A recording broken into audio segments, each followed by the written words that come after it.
यानी मित्रों, अब हम 2026 के चौथे युद्ध का विश्लेषण करेंगे, जिसके सेंटर में फिर से ट्रंप हैं। यमन को लेकर दो इस्लामिक मुल्क यानी सऊदी अरब और यूएई में जंग बढ़ती जा रही है। यमन के पूर्वी हिस्से में सऊदी अरब और यूएई समर्थित गुटों के बीच दोबारा टकराव शुरू हो गया है। दोनों गुटों के बीच यमन के हैदरामोट जिले में गोलाबारी हुई, जो सऊदी अरब के बॉर्डर के बेहद करीब है। इस टकराव के साथ ही साथ यूएई समर्थित मिलिशिया यह भी ऐलान कर चुकी है कि वो 2 साल के अंदर यमन में रेफरेंडम कराएंगे और अपने कंट्रोल वाले इलाकों को स्वतंत्र देश घोषित करेंगे। यूएई समर्थित एसटीसी ने कहा है कि नए देश को दक्षिणी अरेबिया कहा जाएगा। यमन और सऊदी अरब के बॉर्डर पर जहां नए टकराव हुए हैं, यह वही जगह है जहां 1 और 2 जनवरी के दरमियान सऊदी एयरफोर्स ने बमबारी की थी।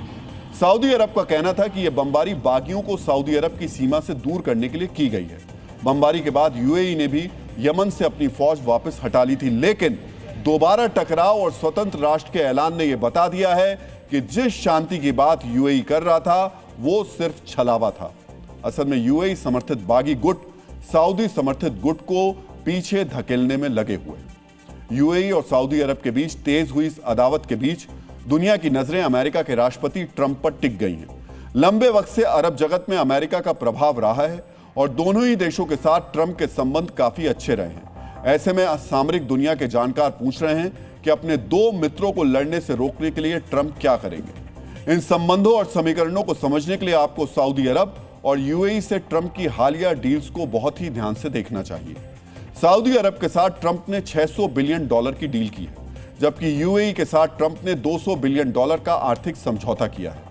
सऊदी अरब में अमेरिकी ऊर्जा और उत्पादन के क्षेत्र में निवेश कर चुका है, जबकि यूएई के साथ आर्टिफिशियल इंटेलिजेंस के क्षेत्र में सहयोग किया जा रहा है। भले ही ट्रंप अमेरिका के राष्ट्रपति हों, लेकिन उनके अंदर का बिजनेसमैन आज भी जिंदा है।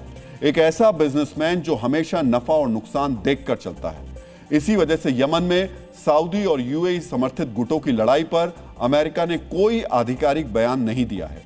ट्रंप इस वक्त वेट एंड वॉच की नीति अपना रहे हैं और जितना वक्त बीतता जा रहा है वो हालात को ट्रंप की तरफ झुका रहा है। हम ऐसा क्यों कह रहे हैं, ये समझने के लिए आपको इस टकराव में ट्रंप को खुश करने की कोशिशों को भी समझना होगा।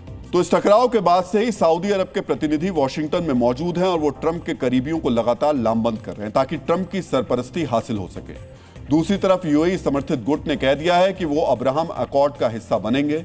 इसका मतलब है कि एक और इस्लामिक पक्ष ट्रंप के दोस्त इजराइल को मान्यता देगा। अगर ऐसा हुआ तब भी दुनिया की राजनीति में ट्रंप का कद कई गुना बढ़ जाएगा।